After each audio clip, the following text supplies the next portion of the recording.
Some of you I saw earlier. Thanks for coming back. I'm really, really excited to talk to you guys today. I'm not one of those speakers that wants you to wait to the end. So if you have questions as I go along, please ask them. I like to kind of engage. Yes? Everybody good? Y'all are quiet. Okay, we're going to change that. Okay. So, as Mrs. Elizabeth said, my name is Gwen Jimmere. I am the CEO and founder of a company called Naturalicious. We're based out of Detroit. Woo, go Detroit. I'm originally from Cleveland, Ohio, so all you Cubs fans, I don't want to hear it because we are going to win. In any case, so this is actually me.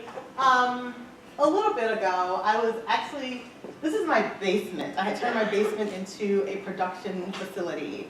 We don't have the basement, well, I still have the basement, but I don't make out of the basement anymore. We actually have a dedicated facility in the city of Detroit, and I have a production team, and we'll talk about that in a moment. But while I'm going along, I want to try and impart some action items. I feel like a lot of times we go to these like seminars and speeches, and it's just like rah, rah, rah, get you hyped up, and then you leave, and it's like, now what, right? So I hope that by the time we're done, you guys have some action items you can take with you and actually put into place to help further whatever career goal that you have, whether it's entrepreneurship or something else. This is my product line. It's called Naturalicious. We're sold in 70 stores around the world, 42 of them being in the United States, the rest of them being internationally. We're on 3 different continents. I started this company in my kitchen, purely out of necessity. Long story short, I was pregnant with my son, who is now 5 years old, and we'll meet him shortly. I was pregnant with him, and I saw a movie called Good Hair. Anybody seen that movie? Chris Rock produced it. Okay, so in this movie, Chris takes a can of soda. You guys say soda or pop here in Indiana?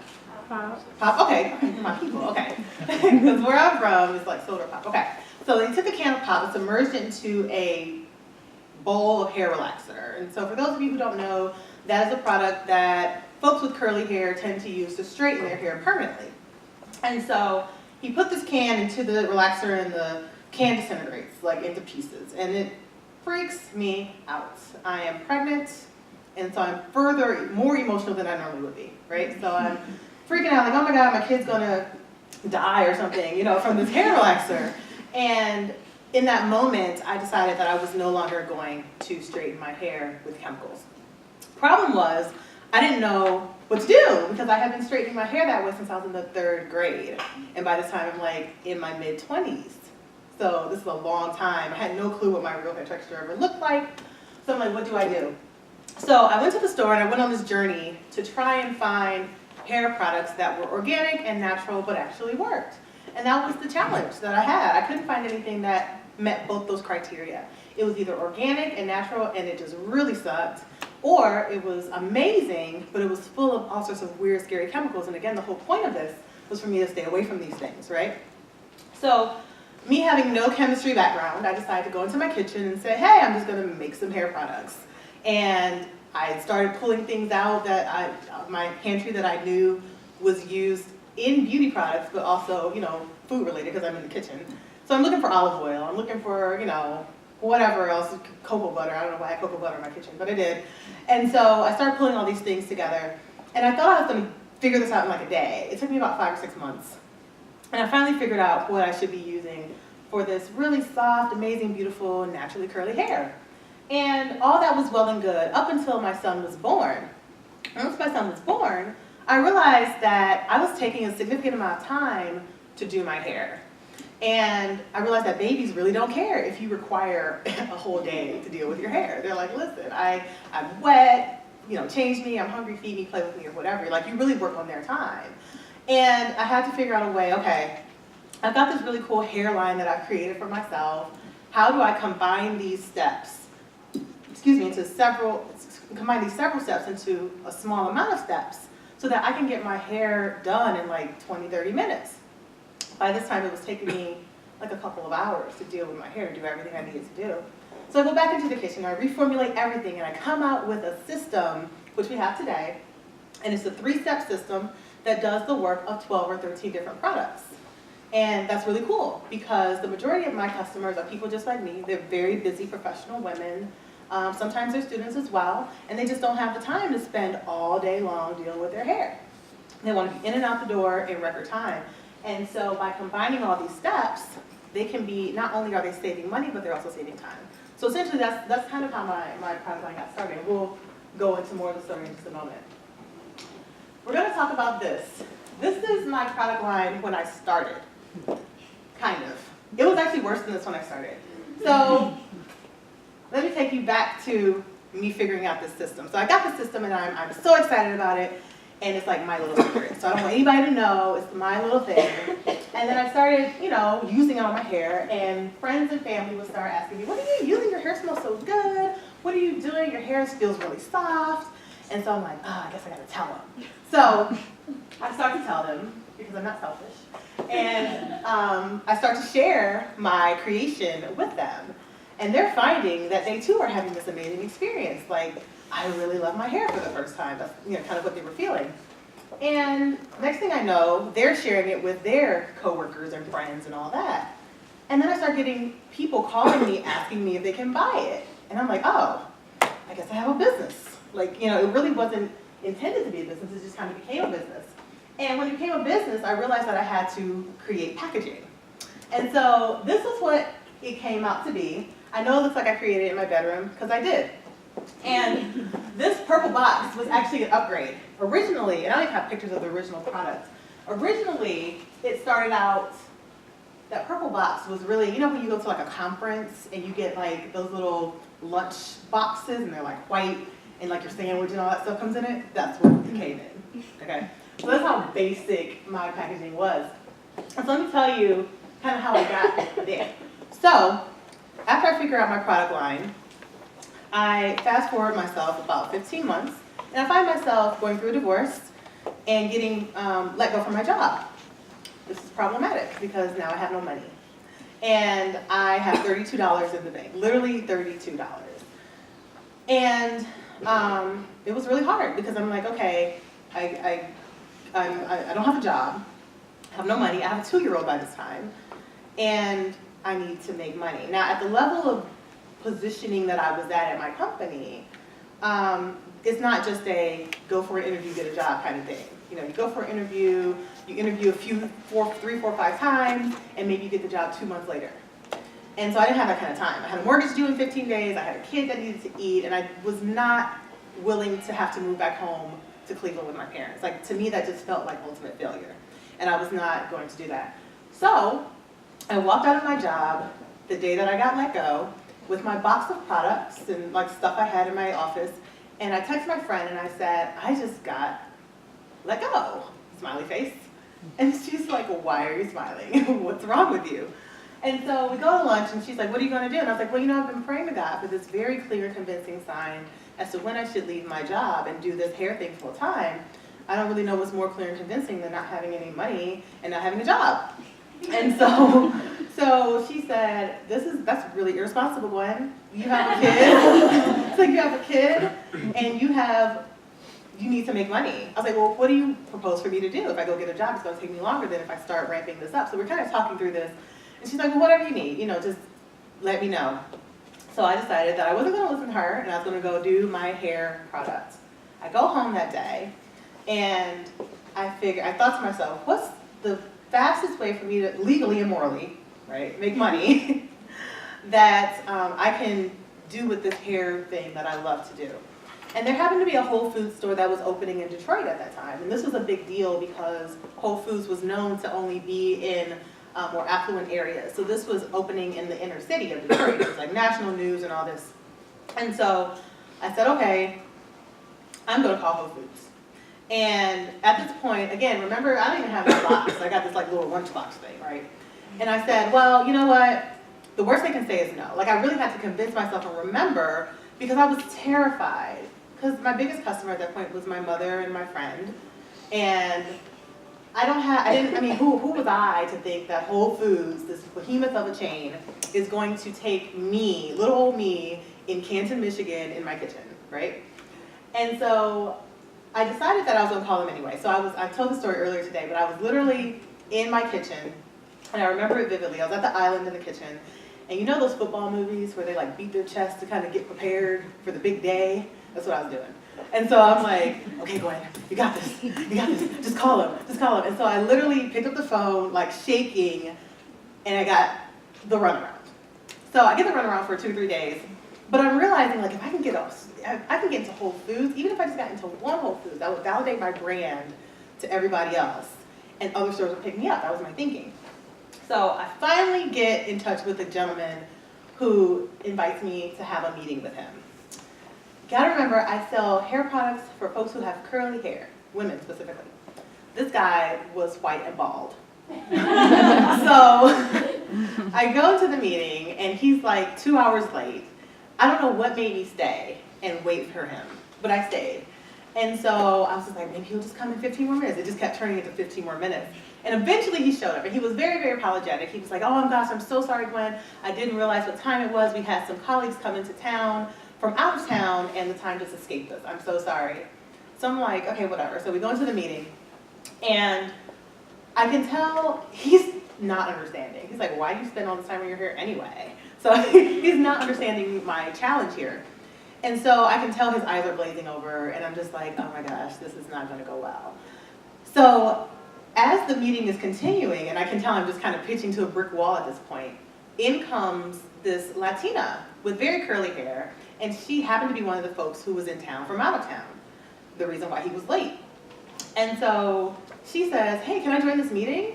And he's like super relieved. He's like, oh my gosh, yes, please, come on in. So she comes in and immediately gets what I'm talking about. She's like, I have 2 kids at home and I spend all this time on my hair. She had really long, thick hair. She's like, I spend all this time on my hair and I just don't have that kind of time. We don't have anything like this on the shelf. We need to be carrying this. And that was 20 minutes into the meeting with her. And my packaging looked like that, except it didn't have the purple box. It had that little white thing, you know. And I say all that to say that, and we'll talk about this later, is that, you know, I feel like a lot of times we're waiting around for the right opportunities to come, and a lot of times we feel like we're not ready, right? So it's like, oh, my packaging sucks. I can't go approach whatever store. Or I don't have the credentials to do X, Y, and Z, or what have you. But if it's for you, it's for you, right? It doesn't matter if you feel like you're not ready. If it's your time, it's your time. And since then, that's our packaging now. So it's a huge difference, right?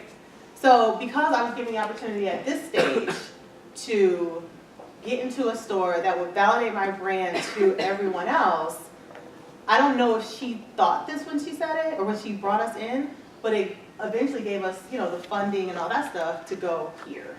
And so here we are today. So now we're in several Whole Foods stores around the country. Yes? So you have $32. Yes. You're making this pitch. Yeah. You get accepted. Yeah. How do you get money in 15 days? So I already, remember I'm selling online, so I'm selling my friends and family and friends of friends, Okay. right? So I've already, the nice thing when I got let go is that I already had the website, I already had some bottles and things like that. So I had those sorts of things already in place. Okay. I just had to fulfill the order. And remember, I'm only in one Whole Foods store at this point, so it's not like I have to fulfill like hundreds of units. But you were able to meet that mortgage payment? I was able to meet the mortgage payment with the sales from the online. Online sales? Yeah, online sales, yeah. Good question. I've never gotten that one before. You pay attention. So yes, I was able to meet that with the online sales. I started doing a lot more marketing at that point, so I didn't have any money to really market. So instead, I would find people online who used a certain product similar to mine, but didn't like it. And so I would say, hey, if you didn't like that one, or even if you just liked it a little bit, I'm positive you're going to love this one. So I would send it to them, and they had to, at that point, like on Instagram, I had like 200 followers, maybe. So as long as they had 1,000 followers or more, I would reach out to them, and I would send them my product for free. So all it cost me was the cost of postage. And so I would send it to them in exchange for them talking about it. And that's how I got the word out about my products initially. So here's another shot of our products today. This is my son. He's 5 now. He is the chief candy curator at Naturalicious. He is on payroll and he gets a check every 2 weeks for his job. He loves what he does. He recruits his friends in the summertime to come work for him. So, as you can see, he has Skittles right there. And does he have a Roth IRA yet? He does, actually. Good. He actually does have a Roth IRA. He's had it since he was 2. And And so it's so funny, he decided that he wanted to be a part of the business. And so I was like, well, what do you want to do? You want to sweep the floor? He was like, no. Like, that was beneath him or something. So he was like, no. So I was like, what do you want to do? He was like, well, I don't know. What would be fun? I was like, well, you know, if you got something in the mail, what would you want? He was like, everybody should get candy. So I was like, all right, well, we'll give everybody candy. And so now, if you place an order on our website, he selects the candy every season. We go to this huge candy store, and he selects the candy for the season, and he's in charge of making sure every single order that comes in online gets a piece of candy. And he's extremely popular with the customers, more so than me. There's been a few times, because he's 5, I know he looks older, but he's only 5, where he's forgotten to place like some orders have been missed. And I will get emails that say, oh, the candy curator must have been off work because I didn't get my candy today. and I'm just like, oh my goodness, like you ordered hair products. Like, why are you focused on candy? Candy is not the focus, like priorities. But so anyway, so he'll like send them, you know, separate candy after that. But those are Skittles under there. So when he was very excited to take his company pictures. So when he took his pictures, he wanted to make sure that the candy was there, the products and all that. So this is inside of our studio now. So you can see it's a little bit different. There's more white space in there. And this is how the orders arrive. So you can see his candy there, and you can see the products and all that stuff. So, as Elizabeth mentioned, I did become the first African American woman to own a patent on a natural hair care product. That came about purely because my mother nagged me about it. So I had created this hair product, and essentially, it's actually this product was at step 1. That's the product that has the patent on it. What's different and unique about it and why it has a patent is because it's the first clay-based shampoo that uses Rustral clay, for one, and it also is a shampoo, a conditioner, a deep conditioner, a detangler, and a leave-in conditioner all at one time. So the utility of it is patented as well as the formula is patented.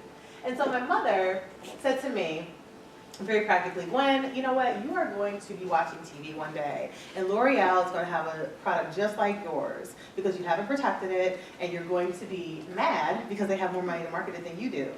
And they're probably going to file a patent on it, and you can't do anything about it. And I was like, that would really suck. So I decided that I was going to file for a patent. Well, I discovered that filing for a patent could cost me about $20,000 or more. And as a single mom, I just really didn't have an extra $20,000, considering the fact that if you don't get the patent, you still are out of $20,000. You don't get that money back. So I was just not willing to risk that. So I said, well, okay, being my mother's child, I am a resourceful person. I created this whole product line on my own. I can file for a patent on my own.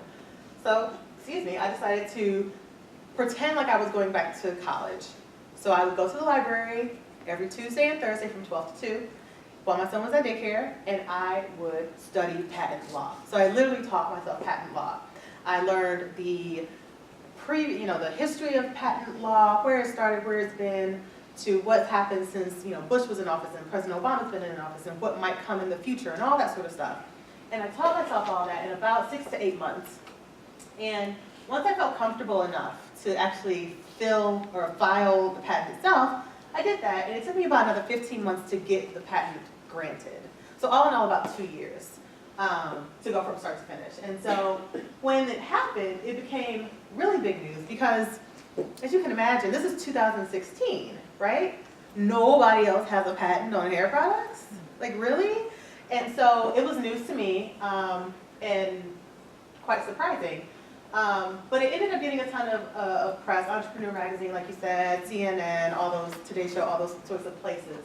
But what's been really, really great about this story is not just the fact that I have a patent and I protected my product, but also the inspiration that has provided so many young women.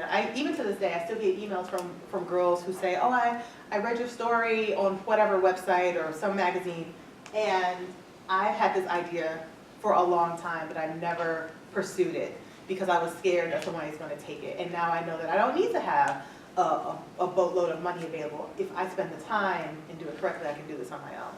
And so that's really been the biggest thing that I think has been awesome. And also, is anyone here familiar with Madam C.J. Walker? Yeah. Okay, so her family actually reached out to me, and it was awesome because I got to go to her headquarters in Indiana and see like the building that her products were made out of, and just this phenomenal woman. that I feel like is like my mentor in my head from a distance. So it's been really, really cool with that, and the family's been really supportive. How much did it cost you to get your patent besides your research to apply and all that stuff, do you know? It cost about, well, the patent filing itself was $550. But all in all, I spent about $2,000 when I consider like gas back and forth. There's also a patent and trademark office in the city of Detroit. It's the first satellite office that they built. And so I had to go down there, so that took time. There were some things I had to pay for with them and that sort of thing. So all in all, I spent about $2,000. So $1,500 about on everything other than the filing fee. Thank you. Recently, I'm really, really excited because I became a Route 100 honoree. So the Route 100, and that's me way down there at the bottom. So the Route 100 is a listing, so the Route is a publication that's owned by the Washington Post. And are you guys familiar with Henry Louis Gates? Yeah. Yes, anybody not familiar with Henry Louis Gates? A few people. Okay, so he's, I don't know if you've ever seen it, but he's a professor at Harvard for one, but also he is the guy who like does all those DNA tests for the celebrities, like on PBS, you know what I'm talking about? And like you'll see like Oprah and like John Travolta find out they were from like Scotland or whatever, you know. So he's the guy who does that. And so he's a very well-known, very respected gentleman. He founded this publication and it's owned by the Washington Post. And so every year they curate a list of what they consider the 100 most influential African Americans in the world. And so this year I'm on the list. And it's really, really exciting and a super full circle moment for me because 4 years ago when I worked at the advertising agency, I had a friend who was in the sales department at the Root. And he would come into my office and I was in charge of digital marketing. So his job was to get me to spend money on advertising on their website. And he came into the office to get us to try and get us to sponsor the 2012 Route 100. And I can't remember if we did or not, but I told him later on, I was like, I'm going to be on Route 100 one day. And he's like, yeah, okay, you know. And so he's not at the Route anymore, but when the list came out, he actually called me. He's like, oh my gosh, you totally told me that you were going to be on that list. So it's very, very cool. As you can see, Beyonce's #1 up there. LeBron James is on there, Go Cavs. I don't know, there's a lot of people on here who are familiar faces and some very much behind the scenes folks also. But it's really cool. And so there's a gala in New York next month. Everyone who's an honoree will be there. So if I'm lucky, I'll be sitting at Beyonce's table. And I'll be in the same room as her and not have to pay for a ticket. So that'll be cool. So yeah, so that's happening. And there's the story that they wrote about it. All right.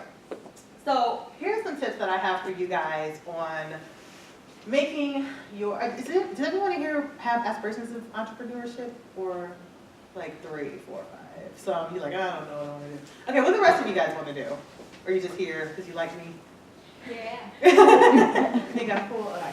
So anyway, whether you have aspirations of entrepreneurship or if you just, you know, are, even if you're, you know, have aspirations of being like having a social enterprise or just doing good in the world, here are a few of my tips for how to make this happen. The first thing I think you have to do is make sure that you pay it forward or figure out some sort of way. So this is my team, or some of them, it's just some of them. They're all special needs and they all work on my production line. And so I hire special needs workers to work on my production line. So once you get our products in the mail, one of their hands, and there's a couple more that weren't there that day, that they've like touched it, they've filled the bottles, they've labeled it, they've done something to it in order for you to get it. They're invaluable to me. And it's so great because they don't have a lot of opportunities for employment. Most employers don't want to hire them because they are special needs and they for some reason feel like, you know, they can't move as fast or won't be able to do, but I always say differently able does not mean unable. And so they are phenomenal. The second one on the right, left. The second one on the left there, I always call her Mama Bear because she is the one who will very quickly stop the line and say, this label's crooked, this isn't correct, this bottle's wrong, or what have you. So they're very, very detail oriented. Nothing gets past her, like absolutely nothing. Like we've tried. like to see what we can get past her, and she's like a hawk. And so they're all amazing. So that is our way of paying it forward. All my special needs workers are from the inner city. We also, previously, before we changed our production processes, we had quite a few of our bottles that might be crooked, or the labels might be crooked or labeled incorrectly, and we donated all of those products to Dress for Success. Do you guys know what Dress for Success is? Okay, so we donated all of them to Dress for Success. And I'm sorry, what is Dress for Success? Dress for Success is an organization that seeks to help women who have been displaced from the workforce, either through, some of them have been incarcerated, some of them have been, just lost their jobs like I had. Some of them have gone through a divorce, and they were like stay-at-home moms, they're trying to get back on their feet and help their kids or what have you. And so Dress for Success provides work attire for them to go out and, you know, try and get an interview and hopefully get a job. But I know that as a woman, your hair is like your crowning glory. It doesn't matter if you got the best outfit on. If your hair is having a bad hair day, your whole day is shine, right? And so while they provide the while they provide the clothing, I know that you feel so much more confident when you look good. And so we provide the hair products and the hair education. So not only do they have their attire together, but they also have their hair looking good. And they're organic, they're natural products. So you're not putting chemicals and all kind of crazy stuff on you and your kids. So that's really good. Yeah. Next thing I say is to start where you are. So this is our original bottle. This is the same product. All right. This is our original bottle over here on the left. This is our second generation over here on the right, and the center is our current version.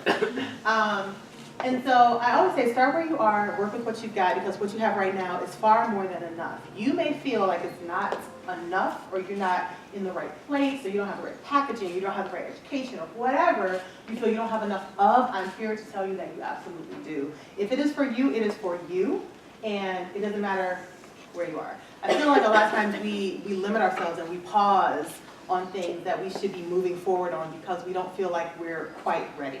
But if you start where you are, you will definitely more than likely come to a place where you can get to where you want to be. So we started here in 2013 on the left. On the right, this was about the middle of 2014, and this we just rebranded a few months ago, and that's where we are now. Oh, and by the way, since we have rebranded, it's provided us the opportunity to be in far more places than we were if we had never started in the first place. So about 2 weeks ago, I signed a deal with Jenny Beauty Supply, which is the largest distributor of beauty products in the world. And we signed a deal with them to distribute in 1,500 stores around the US. So we'll go from 70 stores to 1,500 stores in about 2 months once they get everything, and then we'll ramp up eventually to 7,000 stores. And that was because I started where I was. Right? Yes. Yes. You said you went from 70 stores to how many? Right now we're in 70 stores, so I just signed this deal, and after the purchase order is done, we'll be in about 1,500. 1,500. Oh, okay, 1,500. So, how do you go from 70 to 15 in your production? So we have, well, I couldn't have done it if I was doing it myself in my basement. So luckily I have a crew of people who can support that. And so they'll basically do what we do now. We'll just ramp up the days. They're only there like 2 or 3 days a week. So they'll just get more hours, more days, that sort of thing. Okay, so it's not that big of a capacity thing for you to add on that? No, we have the space to make it happen. The only difference now is that we'll be shipping in pallets as opposed to just shipping boxes. So that has been the challenge, trying to kind of figure out how that's going to work. Luckily for me, I'm in a program called Goldman Sachs 10,000 Small Businesses. Has anyone ever heard of this program? Some of you? Okay, so those of you who are like, what? It's a program that is sponsored by Goldman Sachs and facilitated through Babson College, which is supposed to be the #1 entrepreneurship program in the country. And they essentially, throughout the program, you're supposed to create a growth plan. But really, the beauty of the program is in the network that you get access to. And within this network, I have been able to connect with people who have logistics and trucking companies that I would never know how to go find that kind of stuff. Is that like an incubator type thing? It's not an incubator. It's literally just a program. Essentially, it's a $50,000 scholarship that you get to be a part of this program, and you take the curriculum. So we meet every Wednesday and every Friday for like 5 months. And then you just go through. You have to apply, you have to have a certain revenue level, you have to have a certain number of employees, that sort of thing. Okay. And then if you get accepted, because you have to apply, go through like 2 or 3 applications, then you have an interview, and then you get accepted. And once you get accepted, then you go through this. So anyway, being in this program has provided me access to all these sorts of resources that I wouldn't have had. So like logistics guys that I've met. There also happens to be another woman who, she was on Shark Tank, but she went through the program and she ships on pallets. So she and I literally sat down and had a whole consulting conversation for about 2 hours, which I would have had to pay somebody a lot of money for that if I didn't have access to her through the program. So, yes? In addition to that, like that scholarship program, Yeah. did you get any like additional funding or credit or anything like that? Or did you just, it was all like natural expansion? You mean to fund my business? Yeah. So I've won a number of pitch competitions, business pitch competitions. I've been offered investment dollars for my business, but I haven't taken them for a wide variety of reasons. Some of them I just didn't feel like they were offering enough money for the equity they wanted. Like I had somebody offer me like $15,000 for like 60%. Like seriously? So like that sort of thing. I've also been, I mean, I've been offered good deals also, but I feel like when you have an investor, it's very much like, you know, you're in bed with that person, you know, and I have to trust you. Like I run background checks on people. Like I need to know that we're going to be able to do this successfully and well, and we're going to get along, you know, that sort of thing. So for various reasons, I haven't taken investment dollars, but I have won pitch competitions. So to your introduction, where you're talking about my business, Pitch Proof, my partner Brian and I, we own a company called Pitch Proof, and so with that business, we teach entrepreneurs such as ourselves how to grow their businesses through pitch competitions. So for those of you who do not know what pitch competitions are, they're essentially, think of it like a grant, right? So when you take on an investment from an investor, you are trading equity for dollars, right? So you're giving away a part of your company. Whereas with a pitch competition, you're basically standing on a stage competing against other people for a certain dollar amount. So it might be $10,000, it might be $200,000 or whatever. And so it's literally a competition, and you pitch yourself amongst, you know, to 2 or 3 different judges. And so I've won a number of those. So between Brian and I, he and I have won collectively about $500,000 for our businesses. And so that's another way I funded the business. My mother would love to take the credit because she bought like one of my first pieces of equipment, which was like $200. So she always says, well, I got you started. So yeah, so start where you are. Any other questions on this? All right, waiting is not a wealth strategy. And I mentioned this earlier when we had the breakfast.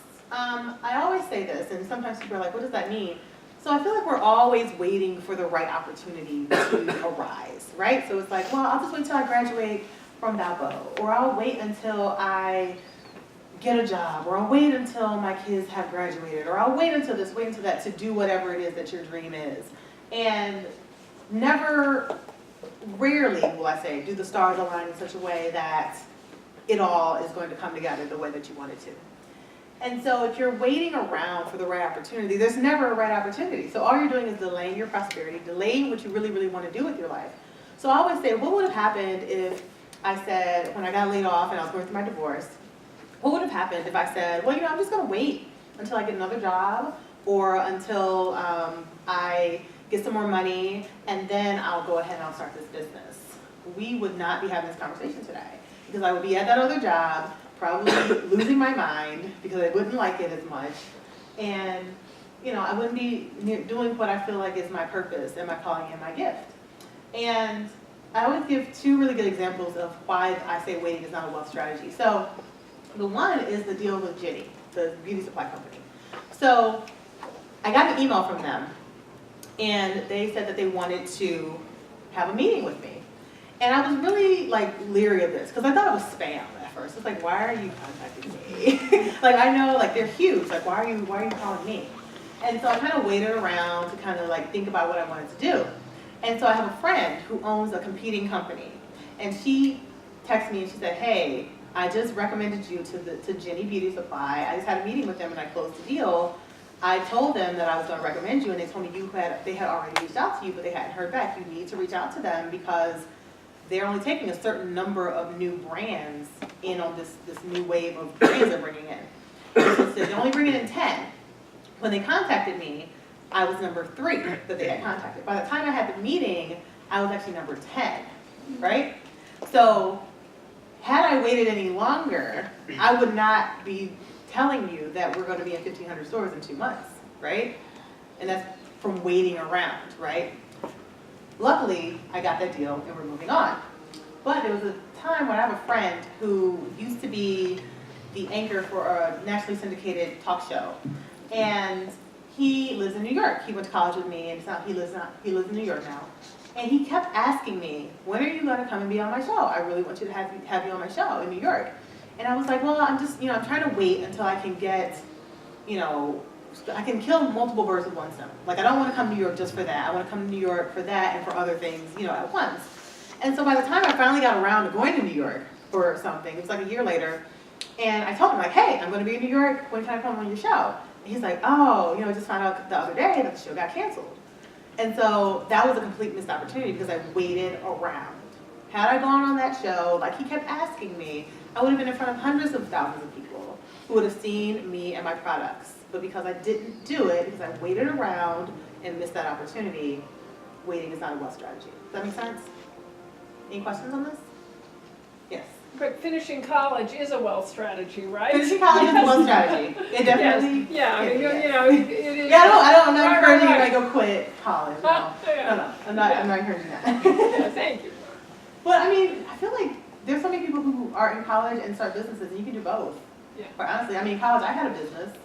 It wasn't something I wanted to do long term, but I had like a video production company when I was in college, and I would produce people's like little local like commercials for. I went to Kent State, and so I would produce like stuff locally for them, and so that was like my business, and that's what I did kind of to get through my senior year of college.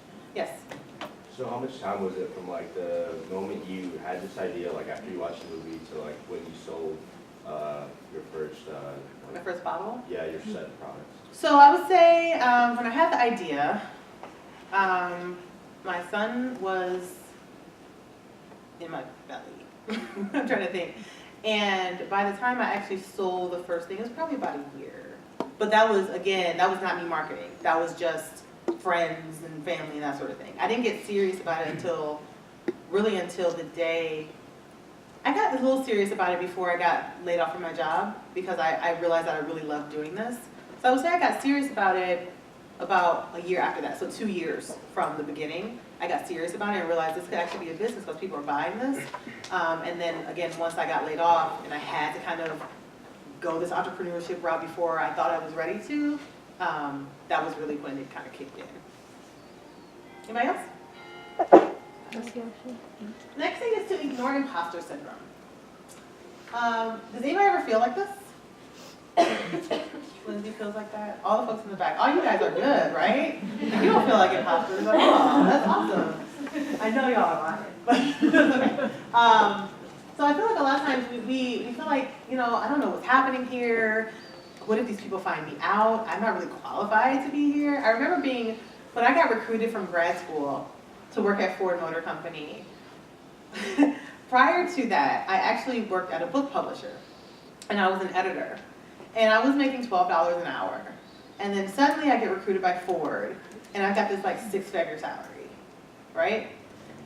Like boom, boom, like it was like night and day, right?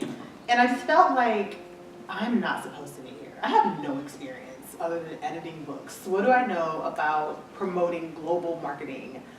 And it came with all these perks and frills. I had this awesome Mustang car, and I had the company cell phone, and the company credit card and all that stuff, but it was a job that I really didn't like because it was so demanding of my time, and my time is extremely important to me. So they would literally call me at like 2 o'clock in the morning and demand that we had reports done for them by 4:30 for a meeting they were going to have at 5 with no prior warning. And so I just remember being there. I was the youngest in my department. I was the only female, and I just felt like, what am I doing here? I have no clue what I'm doing. And I had serious imposter syndrome. But what happened was, being in that job provided me an opportunity to know how to run my business that I would never have had just from being in college and not having that experience to go along with it. So I pretty much got thrown to the wolves in this job. And my boss was actually regarded as a global, or as a digital marketing rock star. And literally we would go to conferences and people would ask him for his autograph. And I'm like, what? You're not You're not a celebrity. But they would, ask him for his autograph. They thought he was amazing. And he was like kind of like a thought leader in the space. And do you guys remember when the auto industry was going down? Okay, so this was around that time when I was there. And I got recruited to help them run that because Ford was trying to separate themselves from the rest of the big three. So the other two automakers had taken the buyout, and Ford was kind of lumped in with that. And they were trying to convey to the American public, like, we're different. We didn't take the buyout. We're a better company. And so they were using social media to do that. And you have to remember at this time, it's like 2009, companies and brands were not using social media like they do now. They were not using social media to connect with people and customers. Really, that was being done by consumers to consumers, so people to people, friends to friends. Up until then, brands was just kind of on social media. They didn't really know what they were doing. So what we did at Ford, today is actually used as case studies in colleges and universities to show here's how you use social media as a brand, as a huge brand, to appear smaller and connect one-on-one with your consumer to change their perceptions. And so I'm really proud to have been part of that. But again, I was in the space where I didn't know what in the world was going on. And I felt like I didn't know what was happening. But you have to remember that you're in the rooms that you're supposed to be in. Again, like I said earlier, if it's for you, it's for you, right?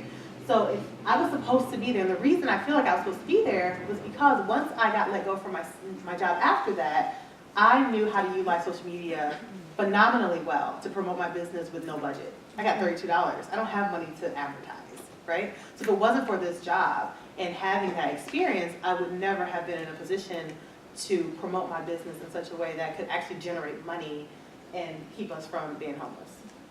Yes.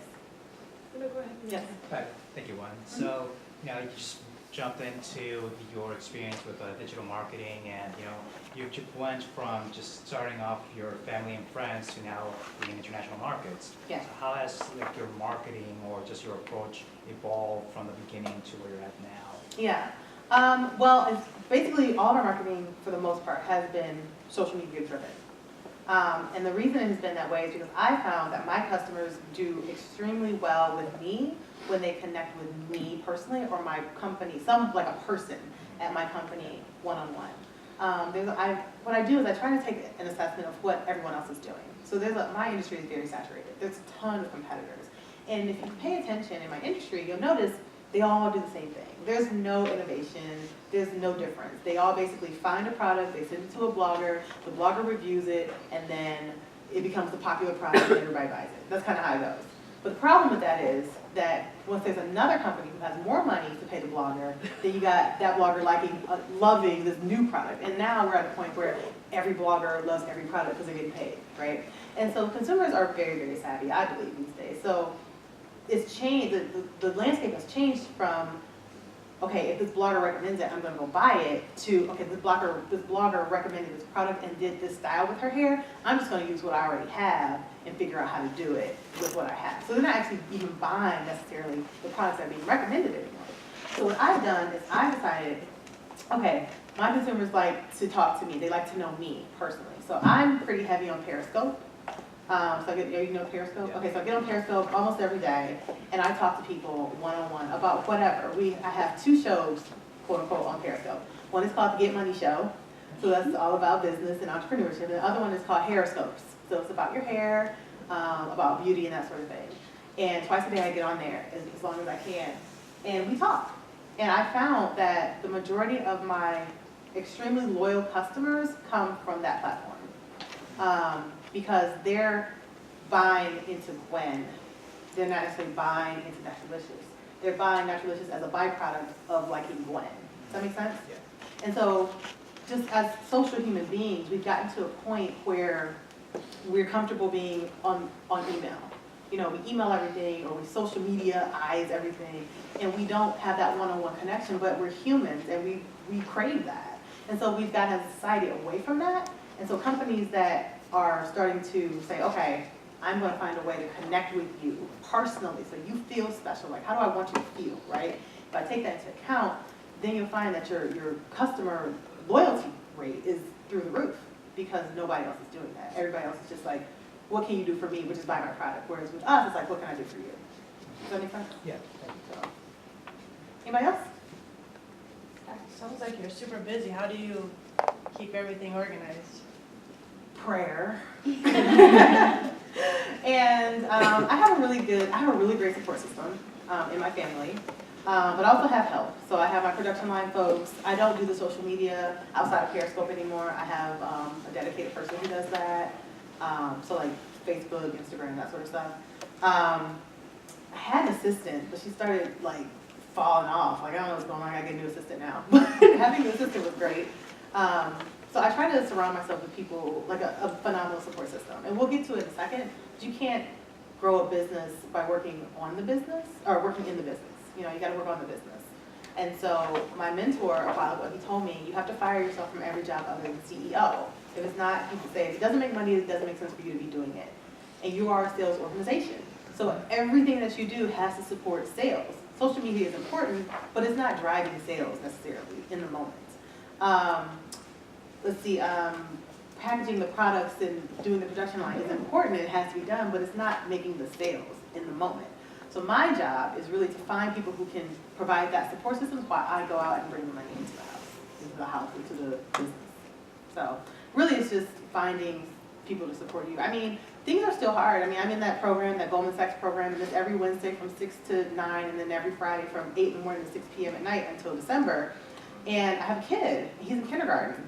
So I have to like leave my production facility, I have to drive home, pick him up from school, drive him across town to my friend's house on Wednesday so she can watch him while I go to my class, get out of my class, pick him up and go home. You know what I mean? So I have to make things happen, you know.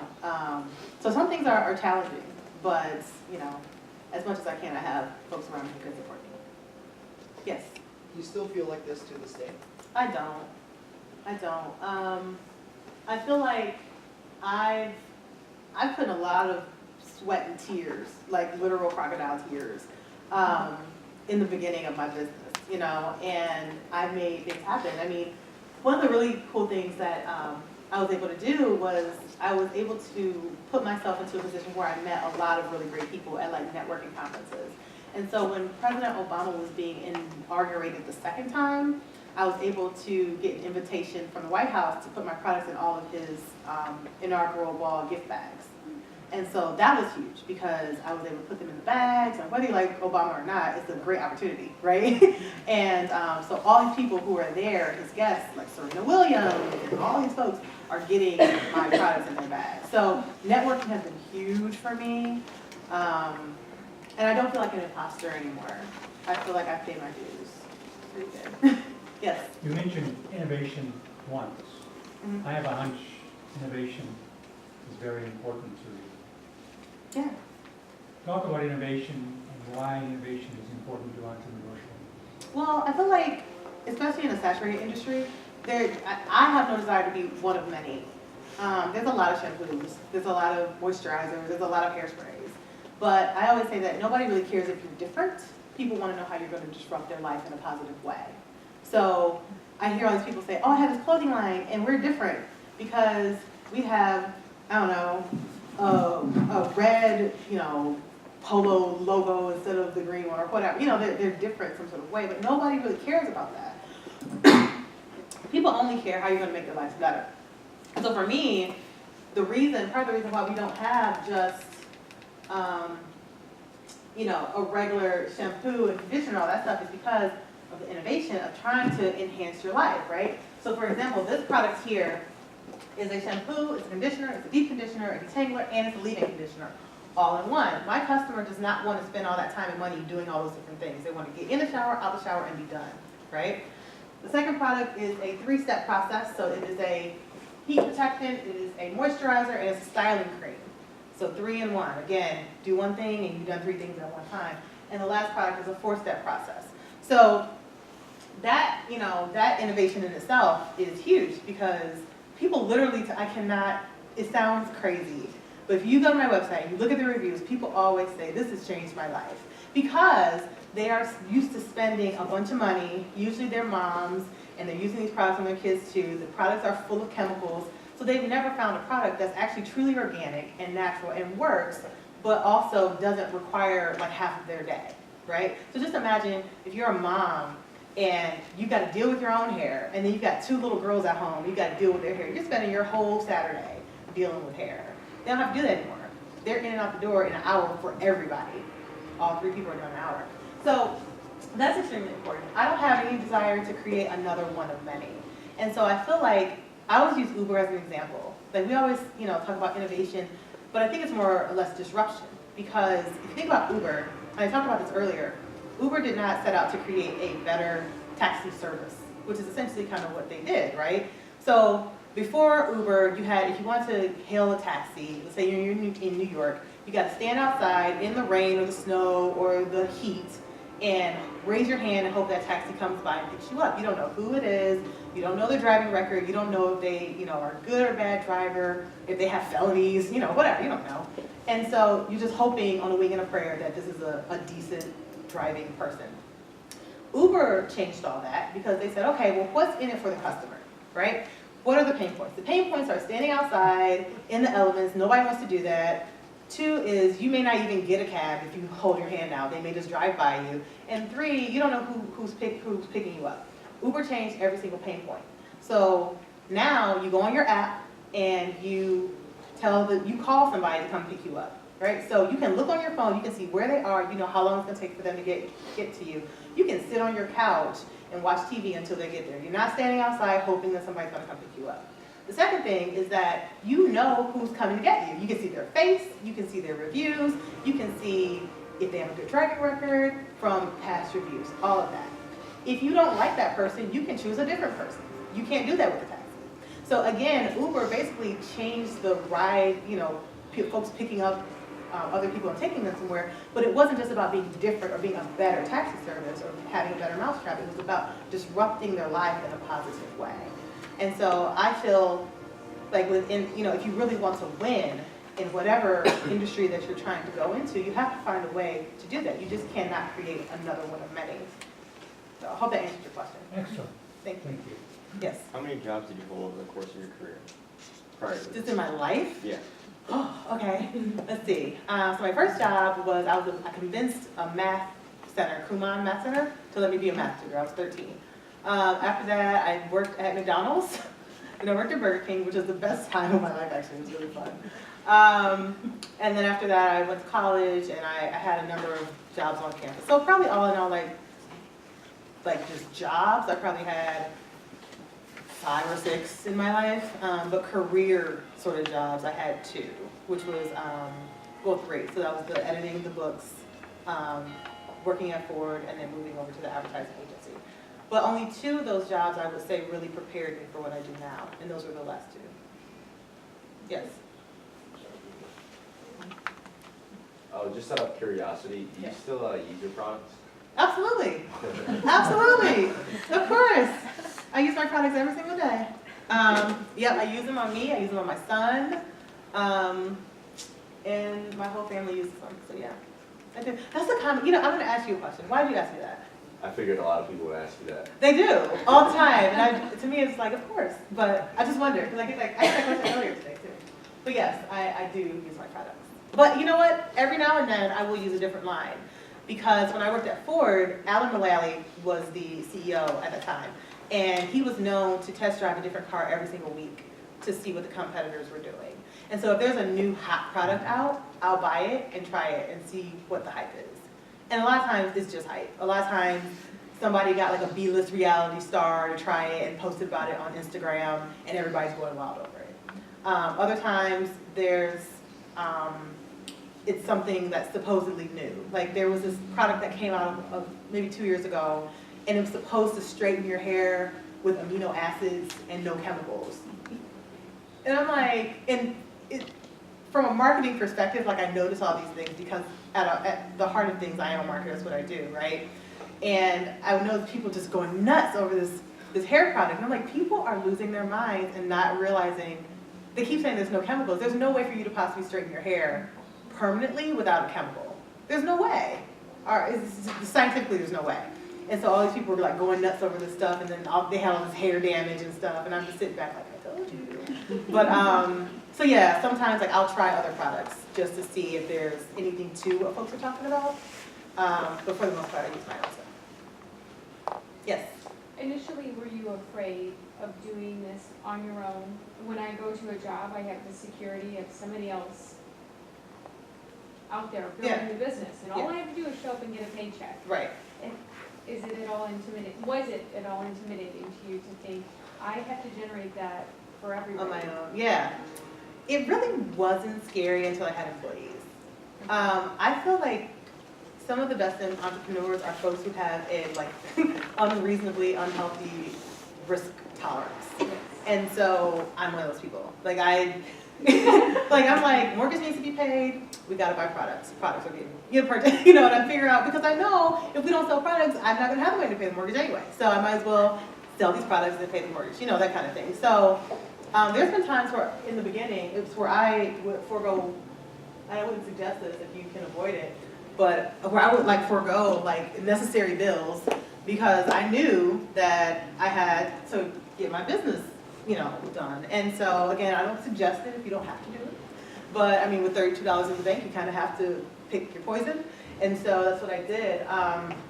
But yeah, it's scary because I know that I'm responsible for livelihoods now. And I have employees and they have families, so it serves as a motivator though. I think you can either choose, life is all about choices, I always say that. And so you can either choose to let fear limit you, or you can choose to let fear motivate you. And so I choose to let fear motivate me, because if I choose to let it limit me, nobody's getting paid. So I might as well choose to let it motivate me. Including you. Yeah, including me. Most of the time I'll be paid anyway. But yeah, so it serves as a motivator for me. And but I would never I've never had the thought, maybe I should just get a job. That's never crossed my mind, not once, because I don't enjoy working for other people. And I was saying this earlier, I'm an excellent interviewer. I always do exceptionally well. I'm a great interviewer. I know this. But it's also partly because I have a gift for communication, right? So I know that. And so I've never had a job interview that I didn't get the job for, right? So I'm not a good employee, though, because I always have my own side thing that I want to do. That's more, to me, more important than the job itself. So I tend, all transparency, this is wrong and I don't suggest it, I'm not suggesting you guys do this, but I tend to work on my stuff on company time, and that's not okay, So I'm when I started Naturalicious, I was printing stuff off at work. You're not supposed to do that, but that's what I really... Your employees don't do that to you. No, they don't, and it was so wrong, but it was that's how I knew that and honestly, at my company, we have a lot more freedom. I give my employees a lot more freedom. One of the things I always want to do is to make sure that you don't feel like this is a place you have to be. When you come here, this is a place you want to be. So we have paid birthdays. You do not come to work on your birthday. You're not allowed. If you show up, you gotta go home. I don't think people should work on their birthday. I think it's your birthday, so you're not allowed to work on your birthday, but you do get paid, and then when you come back, you have a party on the day that you come back. We do not have set, sick, personal, or vacation days. If you're sick, just don't come to work. You're a grown up, I don't need to monitor, you used 4 days this month. Come on, if you're sick, I don't want you here anyway, because you're gonna get everybody else sick. If you're burnt out, you know what? Take a personal day, it's fine. If you need a vacation, just let us know, maybe a week ahead of time. So it's a lot more freedom in my environment, in my atmosphere, where, obviously you can't abuse this freedom that you have. You can't suddenly be sick for 2 weeks, but, if you're sick, just take a day off. And so I think that kind of lends itself to that. Also, when I hire, I tell them I want entrepreneurial-minded people. Even if you're not an entrepreneur or don't really want to be an entrepreneur, there's a certain mindset that goes along with that process. And I want you to be an entrepreneur at heart. So if you have aspirations of doing something else, ask me questions. I'm happy to help you. I don't mind if you have a side hustle. I kind of want you to do that. I think it's cool to have multi-dimensional people in your organization. So for me, I don't think I would have that problem anyway, just because they're encouraged to do that, whereas in my previous roles, it's kind of been I had to keep it really hush-hush. Yes, sir. One of the things that I see that is very powerful is that you're really pushing a healthy culture, right? A healthy culture of hair, yeah. A healthy lifestyle, even in terms of work and what you just said. So what is the next innovation in that building of that culture, because that's also what helps build and push your product. So Yeah. what's kind of the next innovation? That's a great question. I don't know. I know that one of the things that we're kind of talking about working on is a skincare line. And again, it cannot be just another skincare line. It's got to be multitasking. It's got to save you time, because that's our core conversation. Our core conversation to everybody is save time, and that's what, like, I feel like we can own that space. We can't own the entire hair industry. We can't even own the entire curly hair industry, but we can own the segment of people that are interested in saving time. So it's got to be organic, it's got to be natural, it's got to be healthy, it's got to save you time. So right now we're kind of doing some R&D with that for skincare, and so we'll see where that goes. So I think that may be the next step. But really right now my focus, which is taking all my time, is this distribution deal. So figuring out, the process of that. That's a great question. Yes. Do you prioritize your time commitment for the work? You say, I don't want to work more than 60 hours or something like that. Yeah, so I think in the beginning of entrepreneurship, you're often working crazy dumb hours, right? You're like working like 90 hours a week, because you gotta get stuff off the ground. And I used to do that. Now I'm at a point where luckily I have people who can help me, but I still work a lot of hours. But I've committed to not working after a certain time, as long as I can help it. Like my son gets out of school at 4 o'clock. And there was a time before he was born, before he started kindergarten, when he was in preschool, he was always at my parents' house because I was off at a conference or an event and I had to meet people. And I literally spent maybe like one of the years of his life, he was living out of a suitcase because he was always, if he was home, he was only home for a day because the next day mommy had to go and meet, wherever. And so this year I committed to him going to kindergarten. I'm not doing any conferences. So I haven't done any conferences this year. I haven't done that whole circuit that I normally do. So that's one thing that I kind of have committed to try and take a little bit more control, over my time. Also, he gets out of school at 4, he goes to bed at 8, so we have like that 4-hour period. I don't work during those 4 hours. I spend that time with him. So that sort of thing. I still work a lot of hours, but I have a bit more control over my time because I have other people to help me now. When I didn't have anybody else, I was doing everything and it took me forever. Yes? Where do you see yourself 10 years from now? In 10 years, we will be we'll be in all 7,000 stores that this distributor has us in. We'll also have about 5 other major distributors around the country. We're sold in the UK right now, but we're only in like a few stores, so we'll definitely kind of infiltrate the UK market more. Brazil is another industry or another market that buys these products actively, but they don't have anybody that's actively selling them in Brazil. So Brazilians, if they're looking for like products like mine, they generally have to buy them from America.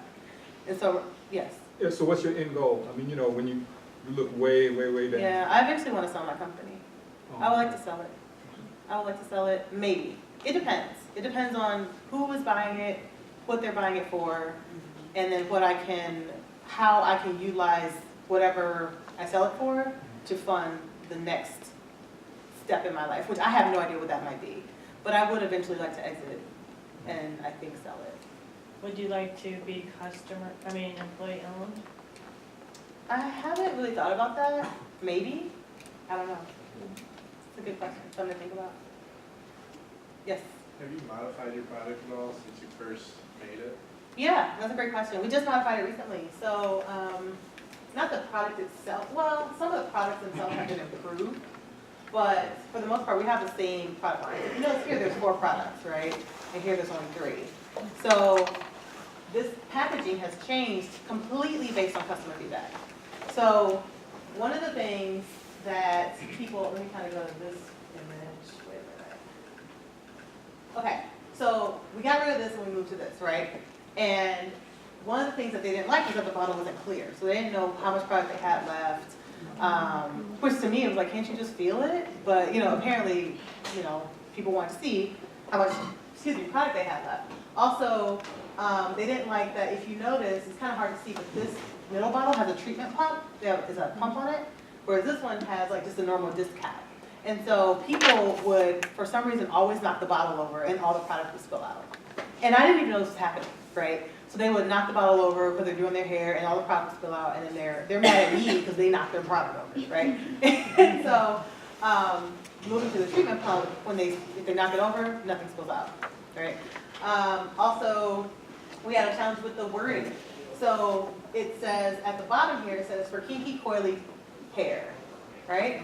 Now, I have two main types of customers. I have folks who have tight curls and coils like myself, and folks who have like looser curls and waves. So the majority of people who are buying this purple line are folks who are African American, right? But then we have another line called medium to loose curls and waves, and generally those folks are everybody else. So we have white people, we have Latinas, we have Indian women, you know, everybody else is buying that line. And so the problem was that we also have a lot of Jewish women who buy this line, but they would never categorize themselves as kinky coily. And so for me, growing up in the culture I did, we call ourselves kinky all the time, it's not a big deal. But Jewish women who were buying this, they were like, I'm not kinky, I'm not buying that, you know? And so it has a different connotation in different cultures. And had no clue whatsoever, didn't know that. So we moved from the wording of kinky coily and curly wavy to tight curls and coils, because it's less subjective, right? And the medium to loose curls and waves, everybody, if you've got that hair type, you know what it's for. So yes, to answer your question, the products have changed, mostly in the packaging though, and it was solely based on customer feedback. And it was literally, I asked them, like, what do you want? If this, in your perfect world, if we could change our products, what would you change? They said, don't change the product at all, change the packaging. And so that's what we did. But with changing the product, with changing the packaging came a challenge, because this particular product, that first one, it's a clay and it's mixed with water. So over time it separates naturally, because that's what natural products do, right? So now that it's in a clear bottle, it would sit on the shelf and it'll look so gross because you got the water kind of like splashing around on top and all this clay below it. So we had to modify the product so it looks good from a, you know, from a sales standpoint on the shelf. So we had to add like what's called an emulsifier to kind of blend the water and the clay together so it wouldn't separate. So other than that, we haven't changed the product. Yes. So you said your most loyal customers come from you. So you kind of are the brand that feeds into Naturalicious? Kind of. And is that accurate to say? Or? I mean, yeah, but I mean, people find out about Naturalicious in other ways other than just me, but I'm probably a huge catalyst. Okay. So like, however long down the line, and you sell your brand or your company, do you think that will change the brand at all to have you not there? Yeah, I don't think so, because Carol's Daughter, which is another competing brand, has been sold to L'Oreal, and the owner, Lisa Price, is still the face. So Lisa Price is still getting checks from her business. So you would still have a hand in there? Yeah, I would still have a hand. Okay. Yeah. Yes.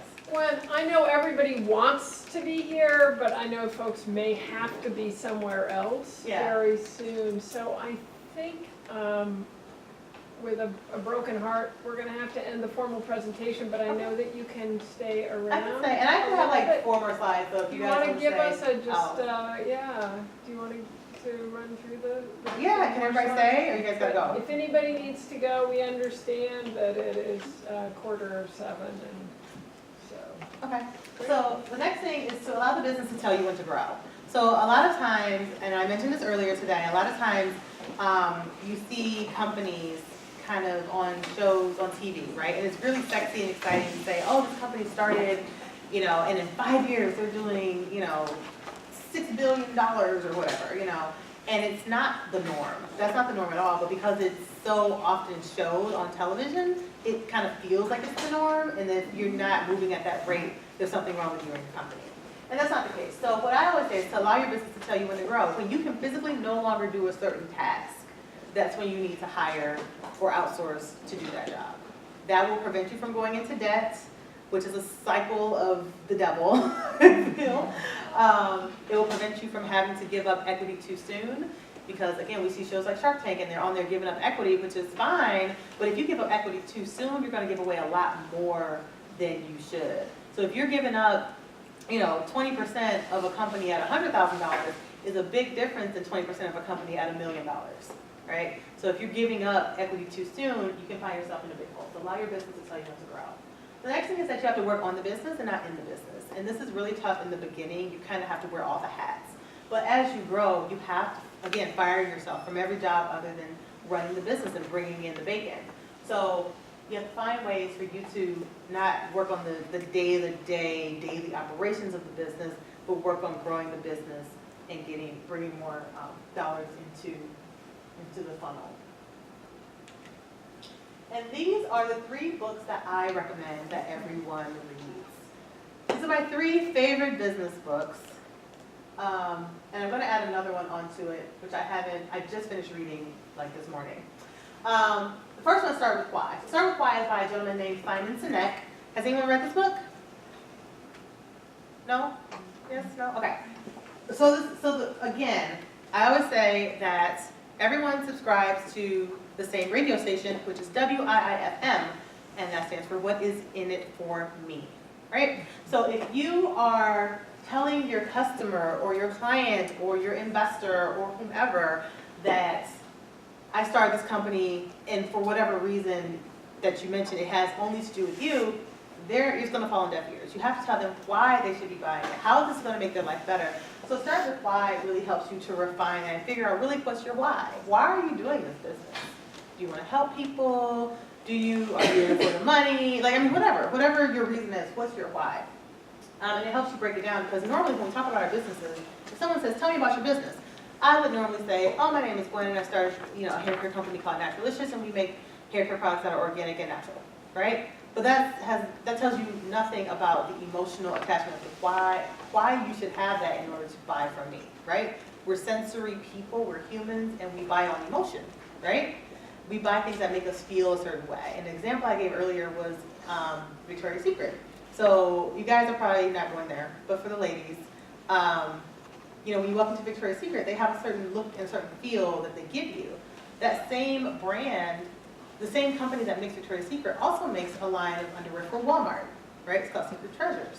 But nobody's like feeling a certain kind of awesome way when they buy Secret Treasures because they're at Walmart and they're just buying it. But when you walk into Walmart, they give you, Victoria's Secret, they give you a certain feel and certain look that you're supposed to have. Why are people walking around with pink on their butts, and pink on their legs?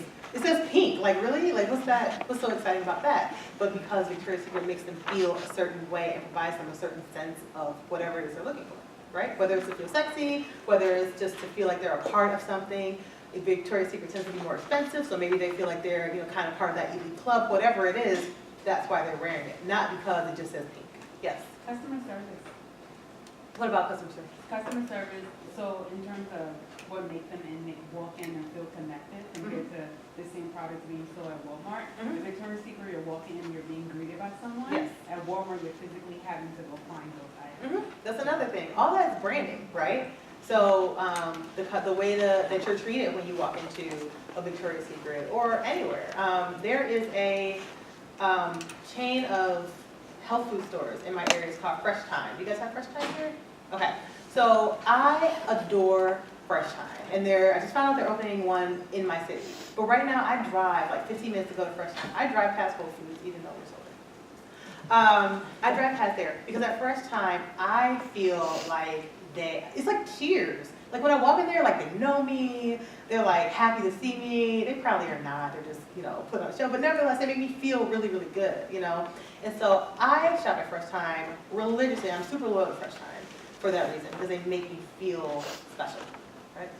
So, Start With Why will help you figure out your why. The next book is Become Your Own Boss in 12 Months. And this book is really, really great. Do not pause on this book even if you already have a business, because there's so many gems in here that even if you already have a business, you will probably learn so much that you don't have in place that you need to. This book is written by Linda Emerson, and she has been called by Forbes magazine the #1 small business coach 2 or 3 years in a row. She's awesome. I kind of sort of know her personally through a friend, but this book is wonderful. The next book is Purple Cow. This is my favorite one on the list. This helps you figure out what your USP is, which is your unique selling proposition, right? So what is so different about your product or service that, again, is disruptive enough to make people want to buy from you as opposed to anybody else who's selling something similar, right? And this comes down to, one, figuring out what it is that you're selling, but also understanding that everyone in that segment or that niche is not necessarily your customer, right? So I sell hair care products. I don't sell hair care products to everybody who buys hair care products, right? I also don't sell hair care products to everybody who's a certain culture or everybody who has a certain type of hair. I sell my hair care products to anybody who generally is a woman, who is a busy professional, who doesn't have the time to spend all day or forever on her hair. That's who my customers, and I know that. So when I have we call them product junkies, so people who want to spend a lot of money and time on different products, when they tell me, oh, your shampoo's too expensive, I'm like, that's cool, because you're not my customer. My customer is not a product junkie, and I understand that. But my customer will actually tell me, and has told me, $23, oh, that's not bad. It's the same product, but different perspectives depending on who it is, So figuring out your USP is huge. This book really helped me. This is really kind of what catapulted my business to where it is now. Because before reading this book, I have a line of products, and I had this really cool, different clay shampoo, right? And I wasn't pushing it because it was so different. It was kind of weird. It wasn't something people were used to. So instead, I was pushing my cream-based product and also my oil. Now, there's a lot of product companies that have creams and oils, but I was pushing those because I felt like those were more safe and people will be able to relate to them. It wasn't until I read this book that I understood that that's not your purple cow, right? So the purple cow principle is, let's say you're driving down the street with some kids and you're on the highway and you see some cows, right? What do kids do? They tend to like look out the window and they're like, oh my God, cows! And they get all excited about the cows, right? But after so long of driving on this highway and seeing routinely seeing farms with cows, they kind of stop looking and they go back to their iPads or whatever they're doing because it's not exciting anymore. They already saw them, right? But if they happen to come across a farm with purple cows, they would be so excited. They'd be like, Mommy, stop the car. We gotta look at the purple cows. And if you're me, you're gonna like turn around on the highway. You're gonna like get out the car, take some selfies with the cows. You're gonna go find the farm and ask the farmer, like, how do these cows get purple? Is it like, is it some sort of like feed that you're giving them? Is it the grass? Are they born like this? Is this like natural? Is it, what's going on with these cows? And you're asking all these questions and you're making all this hoopla about it because it's remarkable.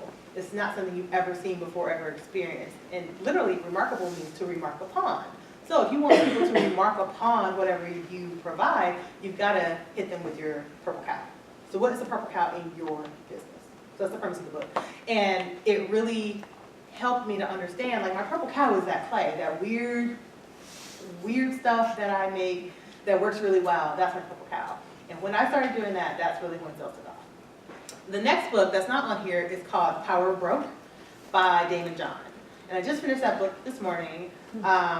It's great because it talks about how to utilize your brokenness or not having enough money to do, huge fancy marketing campaigns, but still win. So one of the examples that he gives is that when he first started FUBU, everybody know who Damon John is? Okay. When he first started FUBU, he was in Brooklyn, poor kid in Brooklyn, and he was trying to figure out a way to get his products, sold and get a name for himself. And so he would go to nightclubs and he would notice that the bouncers were all standing outside in the wintertime in New York and they were cold and they're just kind of standing out there. And so he started deciding that he was going to use them as human billboards. So he offered to make the bouncers FUBU jackets, right? So if you remember FUBU jackets back in the day, they kind of had like the embroidered FUBU on the back, right? And so he would make these huge guys, right? I mean, they're bouncers, right? So they're tall and big, and he would make these jackets just for them. And then to make them feel special, he would like put their name on it or whatever. And he would also put FUBU on the front. So no matter if they were standing on the front or turned around the back, you would see FUBU. And so every single weekend, he's got these, 3 or 4 bouncers at every club in New York wearing these FUBU jackets. And all it cost him was the price of the material to make the product. So that was really how he, people, and not only were the bouncers wearing them when they were working, but they were so nice and warm, they would also wear them out and about. So you've got these people walking around and people wanting to know, who does this FUBU stuff? What's that about? And he would say, or they would say, oh, this kid, he has this product line and he made this for me. Here's his flyer or whatever. And so that's how he got the word out about FUBU. So again, he calls that leveraging the power of broke. Like, you don't have the money to spend hundreds of thousands of dollars on advertising. How can you think creatively in order to still get the word out? So that's another book I read. That's it.